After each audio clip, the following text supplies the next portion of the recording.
oxygen, ilalagay niya sa mitochondria, yung carbon dioxide, iluluwa niya. So, yung energy na sinasabi ko sa mitochondria, yung energy natin. So, kada consume siya ng energy. So, reason why gusto ko i-emphasize yun, kasi pag makita niyo yung mga divers, sobrang nakahiga lang, nakadapa lang sila the entire time. Kasi nagre-relax sila. Less energy consumption, more air, more oxygen. Yun yung technique yun. So that's the very first step. So ang unang step na gagawin natin pag mag-dive na tayo is relax. Literal, either sa, kita nyo may tali dyan, either sa buoy bago bumaba, or pag magda-duck dive na yung sinasabi niya atin na magda-duck dive. So the very first step, relax. Yun talaga. The more you're relaxed, mas matagal ka talaga ng tubig. Yung, kaya ayaw kong magturo ng mga marunong lumangoy kasi malikot yung paa nila sa ilalim, hindi sila nagre-relax. So, nakaka-consume ng energy. Marami rin factors kung bakit matagal ka makakahinga sila ng tubig. Mas maraming air. Kasi ang lungs natin, muscle din yan. Parang workout. Ngayon, magaan, pero eventually, bibigat. Mas bumibigat yung kaya nila. Ganon din yung lungs natin. An average person, 6 liters of air. Ang akin ngayon, 10.5 na. Kasi nai-stretch din siya, kaka-training. So, the more nag-expand yung lungs mo, the more air ang kaya mong ipin.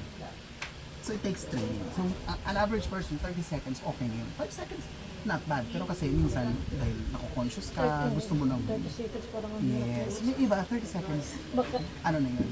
Pero Baka again, 5 seconds. the more na ginagawa mo siya, the more na na-exercise yung lungs mo, the more na lumalaki siya. Okay? Another factor kung bakit kakapusin ka rin ng hininga, yung utak mo. Our brain kasi is designed para magbigay ng warning signs. Kaya minsan, pagka nabasa kayo sa tubig, nag-iisip na kayo kagad na, parang delikado, warning na kagad. And normal yun. Meron tayong tinatawag na mammalian dive reflex. Dahil mammals tayo, pagka nabasa yung mukha natin, magsasara yung mga butas ng, parang way siya ng brain natin to protect. Tingnan mo pag nagsha-shower, di ba, di ka huminga. Mga bata, pag pinapaligo, akala mo nalulunod sila. Normal yan. So, another thing, part of what you have to do pag nag-free dive ka is literal, kakalabanin mo yung brain mo na hindi ka nalulunod, okay lang to, ganun. So, it takes a lot of practice. May mga students ako, claustrophobic. So, kailangan lang nilang labanan yan kasi yung brain mo, normal yun. Kung baga nakaprogram yun na pag nabasa yung face mo, kahit shower yan, kahit hindi ka naman nakalubog, feeling niya, malulunod ka. So, isasara niya yan lahat kasi hindi ka makakahinga. So, that's one. Mammalian dive reflex ang tawag doon. Another ng mammalian dive reflex is yung tinatawag na blood shift. Yung dugo natin pag ganun yan, from heart, palabas yan, palabas yung lahat. Pero dahil akala ng brain mo, malulunod ka, babaliktad yan. Kaya namumutla tayo sa tubig pag sobrang babad natin.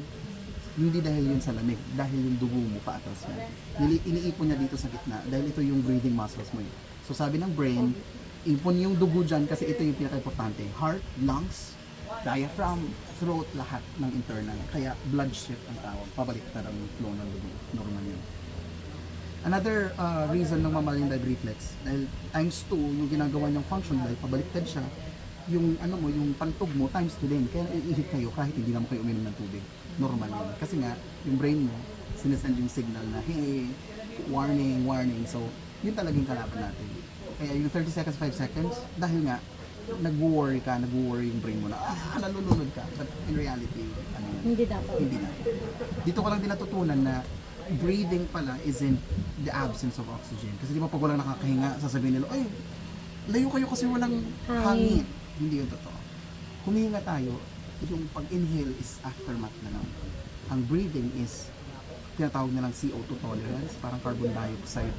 Kasi ang dami-dami ng carbon dioxide. Byproduct yun, lahat naman ng ini-intake natin may byproduct, parang food, tubig, pawis, tubig, ihi. So lahat ng pinapasok sa katawan, lagi may byproduct. And sa air, carbon dioxide yun. So yung carbon dioxide, dahil iipon sa loob, gusto ng katawan mo, iluwa siya.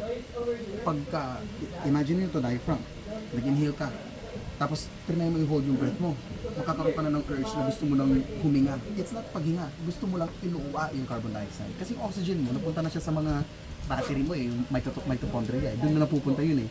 So, ang naiiwan yung carbon dioxide. So, humihinga ka kasi nga, punong-puno ka ng carbon dioxide. Hindi dahil wala kang oxygen, baliktad. Kasi yung oxygen mo, ginagamit yung katawan mo yan. So, pagka niluwa mo yung air, mag-blow ka ng carbon dioxide, magsasap yung diaphragm mo, kaya nag-i-inhale ka ng hangin. So yung pag-inhale mo ng hangin, ano lang yun, aftermath. Hindi siya talaga yung reason. Kung parang unintentional lang yung inhale, ang exhale ang intention. Kasi punong-puno ka ng carbon dioxide. So ang training ng breath hold talaga, kaya ako umabot ng 4 minutes is CO2 tolerance. Tinitrain ko yung katawan ko na matolerate ko yung carbon dioxide sa katawan ko. And then, because nag-expand yung lungs ko, tumatagal ako sa ilalim ng tubig. Makaka-feel din kayo ng contraction, parang pag nanganganak ka, parang kasama yun. So, makaisa na contraction ka, ang pinapagawa ko sa mga may challenge ng breathing, pag naka-feel na sila ng isang contraction, akyat, pagkasunod naman, try nyo ng dalawa. Ipupush mo ba yung limit mo hanggang sa ako kaya ko ng 10, 11 contraction bago ako tumigil. So, kaya umaabot ako ng 4 minutes sila. So, yun lang yung mga reasons kung bakit medyo hindi nakakatagal sa tubig. So, again, huge factor is yung brain mo talaga. Kasi yun naman talaga yung kalaban mo. Siya naman ang magsisend ng signals na ganun. Ang reassurance ko sa mga students ko is 9 months tayo sa tubig. Pinagbubuntis tayo. So, technically, we're drawn underwater. Normal yun. That's why meron tayong reflexes na gano'n. Kasi normal na nasa tubig tayo. And lagi mo sinasabi sa kanila, kung hindi kayo nagka-trust sa sarili nyo na hindi nyo kayang salbahin yung sarili nyo, mag-trust kayo sa coach. Kasi kami, trained naman kami. Safety and first aider na rin naman ako. So, kasama na yun siya sa services. Kaya bawal na bawal talaga mag-dive mag-isa. Kasi kailangan may bantay. So, kung kinakabahan kayo, and then yung mga iba, ang mga common nilang kaba, sinasummarize ko na lang, common nilang kaba is, baka daw malunod sila, maraming factors ng Ayun ang number 1 namin. merong 5 factors ng paglubog. Ang problema ng, kunyari mga chubby, ang laki ko kasi baka mamaya din ako lumutang. May ganun sila. Pero pagdating nila ng diving, mas na-frustrate sila kasi hindi sila makalubog. Baliktad. 5 factors. Ang unang factor is pressure ng water. Well, pressure meaning gano'ng ka nakalalim. So, may mga pressure yan. 1 bar sa ibabaw ng tubig, 10 meters, 2 bars, and then so on and so forth. Within the 10 meters period, ang tawag doon positive buoyancy. So, kahit ano yung bigat mo, kahit may suot kang mga pampabigat, iluluwa ka ng tubig. No matter what. 10 meters. Alright? And 10 meters is like mga 6 footer. So, hindi ka mamamatay ng ganun. And hindi yung lalim ang magkukos ng death mo.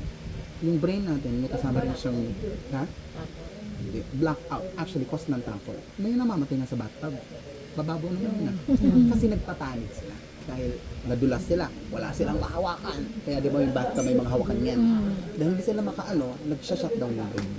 Part yan ng programming ng brain. So may mga tinatawag na shallow blackout. Nagba-blackout yung brain. Literal. Dahil akala niya mamamatay ka na, i-shutdown yung brain. Parang i-restart ka. Pag nagising ka, papasok lahat ng tubig sa lungs mo. Bawi ka na lang next time. So hindi ang lalim ang nakakapatay sa tao. It's the panicking. Kaya pag may mga nalulunod, Panic ka. panay ganun sila, mas lalo silang matitigil. Pero pag tumigil ka, mag-float ka. lulubog ka. 10 meters, hindi ka lulubog. That's one of the factors kung bakit hindi lulubogan tayo. Within 10 meters, 1 bar, 2 bars, you're good. 11 meters up to 20 meters, may tinatawag na neutral buoyancy. So kung ano yung timbang mo, tapos umabot ka ng 11, 12, 13, sa gitna ka, titigil ka doon. Kailangan mo na mag-effort kumakyat. Kaya ang maximum ng intro or first timers, 10 meters lang. And that's enough, makakalubog ka naman.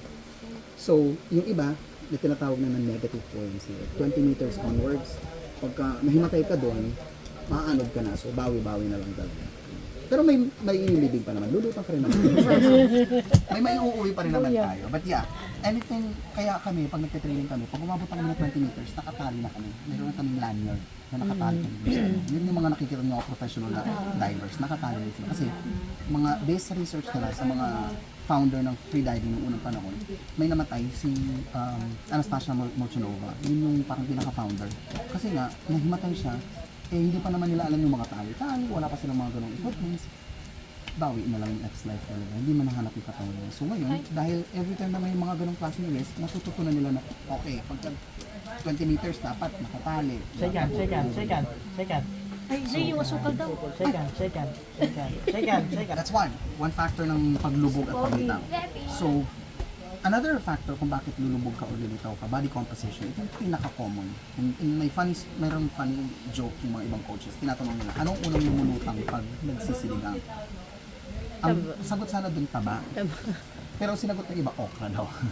Kangkong okra. Pero hindi talaga yun yung analogy. But yeah, speaking of taba, the more na fatty ka, oil yun. Oil is less dense than water. Kaya pagka naglagay ka ng mantika sa ibabaw ng tubig, Alam mo lumulutang na. ka. So kahit na chubby ka, lulutang ka talaga. Meron namang mga chubby na water content siya. Pag nagpapatest ka ng yearly, pag nagpapa-annual ka, di ba, sinusukat yung visceral fat mo, ganyan-ganyan. So minsan, yung iba, kahit mabigat sila, water content lang siya. So depende.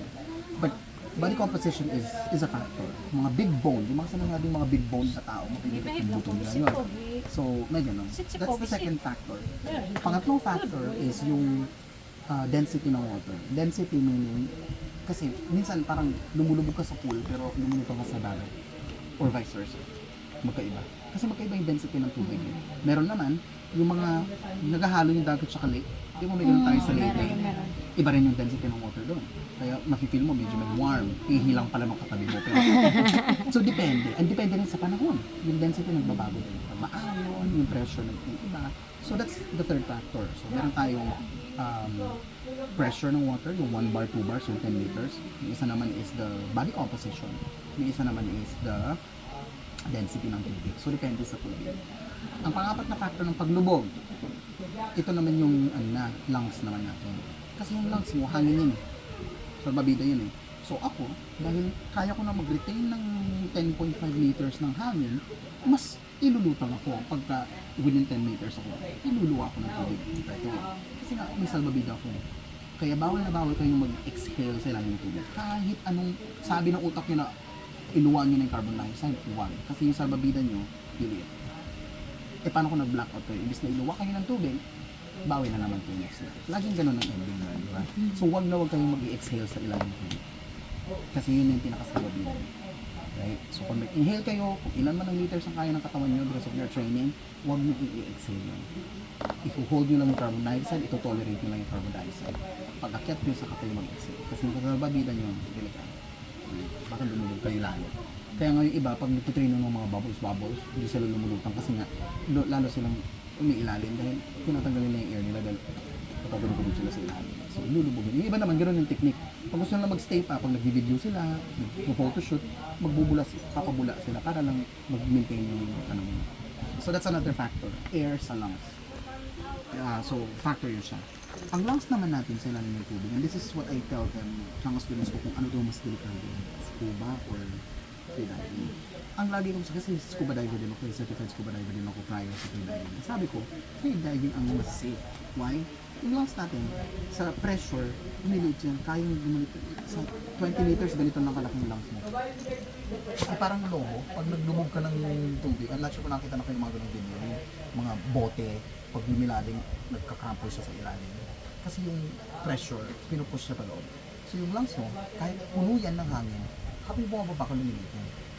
The more na mas malalim, the more na mas malalim. Pero kung pagkit ka, lolobo na naman siya ng normal. Kasi air pressure ang tawag doon. Sa scuba diving, iba, dahil humihinga ka, yung lungs mo normal na size. So kahit nag 10 meters ka, 20 meters, hindi siya lumiliit. Kaya ang delikado dyan, bawal ka umakit agad kasi puputok. Kaya pag makita mo yung mga divers, dahan-dahan sila. Tapos titigil muna sila, minsan naglalaro sila ng bula-bula. Merong specific interval kasi yung lungs mo nag-a-adjust eh. So hindi ka pwedeng pagbaba mo, dahil humihinga ka ng normal eh. Pagbaba mo, same lang yung exact yung lungs mo. Kahit 10 meters ka na, kahit 20 meters ka na, yung lungs mo, ganyan pa rin yung same size. Kaya pagka, sabi ko, ang delikado, kunyari, malfunction ng ng compressor mo, bigla ka puputok lang siya, manapay ka. Kaya for me, mas safe talaga free diving. Kasi kung kailan mo gusto bumaba, nakakapag-decide ka eh. Pag nakita mo na gusto mo bumaba, pagbaba mo, lilit yung lungs mo, babalik sa lang. Lilit lang. Kaya nga din ang scuba diver, I'm not sure if aware kayo, bawal sumakay ng aeroplano. Pagka nag-scuba ka, within 24 hours, bawal ka mag-aeroplano. Kasi magdadagdag gas. Kasi yung katawan mo, nagsisiksik siya ng mga hangin sa loob ng skin. So, decompression ang tawag doon. Pag lumipad ka, puputok yung mga yun, magkakaroon ka ng mga rashes. Puputok yung mga hangin. Kasi nga, nagbe-breathing ka kahit nasa ilalim ka ng tubig. Meron kang air eh. Kaya bawal na. Pero pag freediving, kahit nag-freedive ka dyan magdamag, pwede ka mag-aeroplano. Kasi yung lungs mo, nag-a-adjust siya depende sa lalim. So mas safe siya. For me mas safe siya. Tsaka yun nga, 10 meters, iluluwa ka. Pag nasa ilalim mo ng tubig, 10 meters ka, hindi ko pwede umakyat agad. Per meter, dadahan-dahanin mo. Kasi kailangan mag-adjust yung lungs mo or else, puputok siya. So yun yung sinasabi ko, mas safe ang freediving. Ang last na factor kung bakit ka lulubog or lilitaw is equipments. Meron kasi tayong tinatawag na weights. Sa scuba, meron din sila. Kailangan nila kasi lulubog eh. So, may mga pampabigat. Hindi ko dala yung sa neck ko. Pwede naman pampalutang. Kasi ako, lubugin ako. Buto na lang at balat ako. So, lumulubog ako. Ang ginagawa ko, nagsusuot ako ng wetsuit na makapal. Neoprene, 2mm or 1mm. Pampalutang ko. Baliktad naman ako. Kasi lubugin ako eh. So yung iba naman, dahil hindi sila makalubog, susuot sila ng weights. Pwede mo rin hanapin yung tinatawag ng buoyancy, titimbang mo within 10 meters dahil positive buoyancy, di ba? Lumampas ka lang ng 11, neutral na yun. Pag humawak ka sa tali, inangat ka, magaang ka pa, dadagdag ka ng timbang. Pag bumaba ka, sobra naman. So pabantayin mo siya.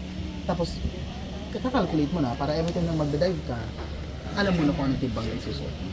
So ngayon, dahil nag-intro pa lang kayo, mahanapan pa naman natin ng paraan kung paano kayo makaka-dive. It's all about the techniques. It's all about the finning. Ang very common na mistake ng mga divers is bicycle finning. Yung tinatadyak nila, ito yung paa mo, ito yung suot mo fins. Dahil tumatadyak sila ng ganun, tinutusok nila yung tubig. Ang finning is flipper finning. Yun yung pinaka-common na nagiging mistake. Hindi sila umakakot. Dahil sa flipper finning.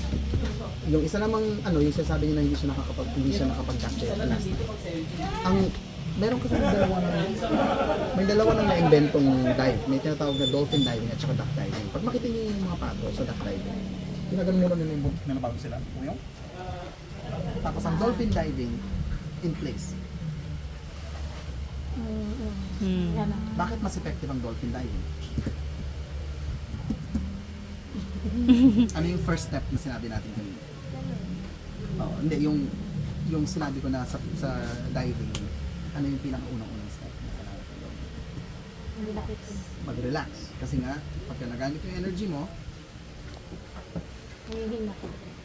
malamang. Less na yung oxygen. Kasi diba yung oxygen yung ginagamit natin baterya. Siyempre, kung magda-duck diving ka, gumagamit ka na ng energy. Kahit nag-breath hold ka na, nag-retain ka na ng air, kaso biglang. So ngayon, invento na lang yung dolphin diving na in place. Imagine mo parang may bilog dito. Parang papasok ka sa bilog bago ka mag-feeling pababa. So ang ginagawa ko, pinapaseparate ko into 3 steps. L-shape. Kunyari ito yung tubig. Ito yung paa mo. L-shape. Parang dive ka ng ganyan. Kahit walang buwelo, kasi may gravity naman eh. Kailangan lang ma-perfect L mo siya. Tapos arm pull. Yung ganun. Arm pull. Yung parang ayurin mo yung tubig. Para mas straight yung katawan mo. Pag nasa ilalim ka ng tubig, saka ka mag-feeling. Yun yung sa dolphin diving, which we're gonna practice naman for ano. So, meron na tayong relaxation. Meron tayong 55 na steps na kailangan tandaan. Onti lang. Sige, 53 na lang. Tita lang. So, habang nag-relax ka, alalahanin mo ng steps. Ang tawag din visualization. Dini-visualize mo, anong sunod-sunod?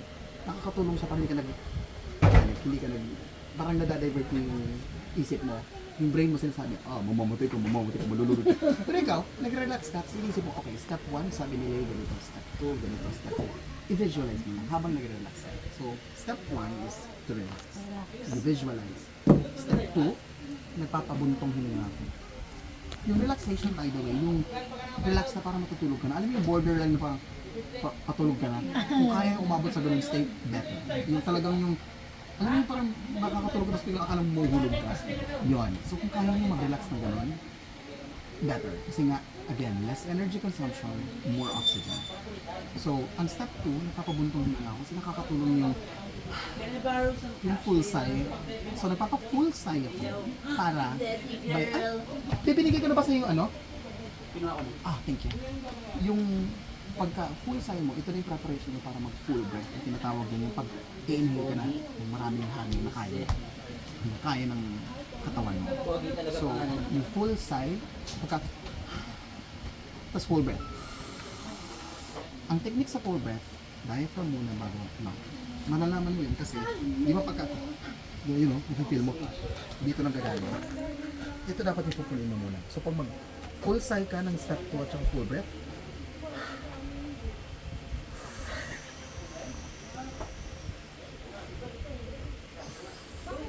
saka yung lungs. Dalawa. Para mas marami kang air na masasama. Again, more air, more oxygen, pero syempre, maraming carbon dioxide din sa loob. So, kailangan mo lang talaga siyang ituloy. That's the third step. So, relax. Visualize mo yung 55 na steps. Charot lang. Ito. Second is to do your full sigh. And habang ginagawa niyo yan, naka-snorkel kayo yan, ha? Sa bunganga kayo magbibigay kasi meron kayong mask. So, dito kayo nagdina. Nakadapa, nag-relax, inisip yung steps. Naka-snorkel. Pati yung full sigh. Full breath. Tangan sa snorkel lang. In dito. Kasi yung nose mo naka-cover yan sa mask. So dito. So, huwag kang sa nose mouth nga. Kasi nga naka-snorkel ka.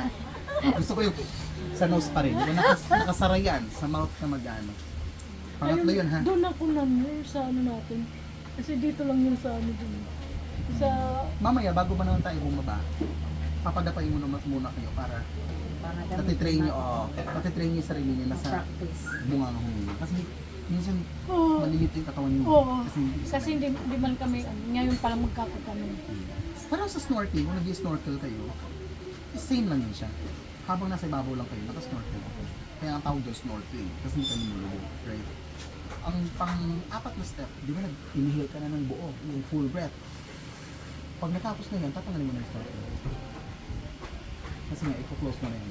And huwag kayong mag-alala, pag binukan nyo yan, hindi yan lalabas. Kasi meron tayong soft palate. Kahit mag-inhale ako, hindi lalabas yung hangin kasi nagsasara yan doon sa ilalim. Try nyo, pagka mag-inhale kayo, tapos nakanga kayo, hindi yan lalabas.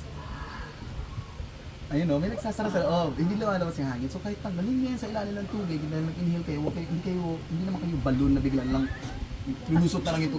Nagsasara yan sa loob. Tapos pag may mga pumasok na tubig, kasi tatanggalin nyo, may papasok tubig, luwain nyo lang, wala namang kaso yun. Yung soft palate tayo doon, isasara nyo yun. So pag nag-inhale kayo, diba? Relax, visualize, full sigh, full breath, diaphragm muna bago yung lungs. Pag tinanggal nyo to, yun na yung breath holding, yun ang start ng 1 second. So, after na nun, pang 5, bababa na. Ay, not yet. Pre-equalization. Explain ko later. Pero, the 5th step, bago bumaba, may pre-equalization na tawag. Yung ears, nose, at saka mouth, breathing, mga breathing muscles natin. Yung ears mo, yung sinasabing eardrum, na nag-ano ng sound, nagpupush yan paloob. Hindi feel yung same exact pressure pag itraplano. So, ang pressure ng pailalim ng tubig at pressure pa itaas, parehas lang yan. Kanina din sa drive natin pa Batangas, di ba paakyat, feel mo. Ano ginagawa niyo para ipak yan? Mga... Yung jaw? Wala yan? Ano pa? Pagi ng ano pa? Di ba lumulunok? Pag lumulunok kasi pumuputok yung palate doon. So may ganon. Yung iba dito, pinipis sila dito sa mga baby kasi di ba yung baby pag nasa aeroplano, iyak sila ng iyak. Pinapin yung ano. So yung eardrums, nagpupush kasi yan inwards. So makaka-feel ka ng uncomfortable sensation. Pag hindi mo yan siya pinaputok, pwedeng pumasok din siya. Magkakaroon ka ng ear marrow trauma. Yun na yung magkakaluga kasi hindi makapil yan na. And pumuputok naman talaga yung eardrums. Ako, pumutok yung eardrums ko dito. So pag tinitingnan ng doktor, manipis na siya. Nag-heal din siya eventually. After 2 weeks, pero hindi na siya ganun kakapal. Right? Ang reason kung bakit yung 5th step natin is equalize muna. It's because ang goal natin, kung ito yung eardrums mo, bago ka pa lumubog ng 1 meter, bago mo feel na pinupush ng pressure yung tenga mo, i-push mo na siya palabas. Kumbaga, mag-pre-equalize ka, isila mo yung ilong ko, singa kayo nang nakasara yung ilong. Tapos pakinandam nyo kung puputok yung ilong. Try nyo. Dalawa, isa lang. Isa lang. Sa lang, ito lang. Naku, mga congested kayo, mga sikumba kayo. Dalawa sa'yo. Ngayon na, dalawa na. Dalawa na. So, nung nagganong kayo, yung eardrums nyo, nag-push palabas. Kasi magkakadikit yun eh. Kaya di ba pagka kunyari kumain ka na pupunta sa kainin, magkakadikit yun yan sa loob at saka pati sa kanya. May earmuffs kasi yan. So, kaya pagka naka-close yung mouth nyo, nagpisi kayo dito, ipupush yung eardrum ko. Yun yung goal natin. Bago kayo bumaba, i-push out nyo yan para ang pattern ng eardrum nyo is hindi sakit. Kasi kung hindi kayo mag-pre-EQ, hindi kayo nag-pistil bago lumubog, pag lumubog nyo, paloob siya. Ang magiging pattern, pagka lumubog ka ng 1 meter, may pain na. Ipo-push out mo, magno-normal siya, pain na naman, normal, pain, baliktad. Ang goal natin is out, normal, out, normal, out, normal. Kaya pagkatapos mo magtanggal ng snorkel, pre-EQ muna, bago bumalik. Hindi pwede kalimutan ito. Kasi masakit talaga pagkatapos mo mag-breath hold, baba ka kagad, mafe-feel mo talaga siya. Tapos pagka may pain, syempre, yung brain mo na naman, mapapraning na naman, makamatay ka, pero na naman yung brain mo. So, pre-EQ is very important. Right? Again, relax, tapos visualize ka lang, isipin mo ano pa yung sarili na step. Full side, buntong hininga, para makapaglabas ka ng sama ng loob mo, lalo na to. Okay na. Buntong, and then full breath. 13,000. Diaphragm muna, bago lang. The more air na kaya mong i-save sa loob, the better. Kasi more oxygen ang masasave sa battery mo. And less movement, more air pa rin tatagal natin. After mo mag full breath, tatanggalin mo na yung snorkel. Reason why sinasama ko siya sa steps, kasi pag lumubog ka na may snorkel, may papasok na tubig, magpapanig ka na naman. Pag lumubog mo, pumasok yung tubig dyan sa taas, ayun na. Kasi yung snorkel natin, hindi siya yung may bulb sa taas. Talagang J-type siya na may butas. So, mas maganda kasi yun, kasi pag may bulb sa taas, lumulutang siya. Lahat ng equipment ng freediving, talagang lulubog. So, pag binitawan mo sa tubig, lulubog yan. Kukunin natin yun. Hindi siya lulutang. Yung may bulb, dahil air yun, pampalutang siya. Yung goal niya makalubog kayo. So, ang ginagamit natin yung J-type na So, pagkatanggal mo ng snorkel, pre-EQ. Sa ibabaw pa lang, ilabas mo yung eardrums mo. Tapos, ang pang-anim, yun na yung descent natin. Yun na yung paglubog. For now, para matry natin yung equalization natin sa ilong tenga, itatali ko yun sa ilalim. Within 10 meters lang. 5 meters, depende kung saan tayo makakapagtali. So, ang pang-anim yun na step, after mag-pre-EQ, magpupul muna kayo ng tali. Hila lang muna ng tali. Hila. Kada hila, 1 meter, EQ. Hila, EQ. Hila, EQ. Kapakita ko sa yung itsura. So, yun muna yung gagawin natin. First set ng training. Pagka nasanay na kayo at, muntik na akong dumumi.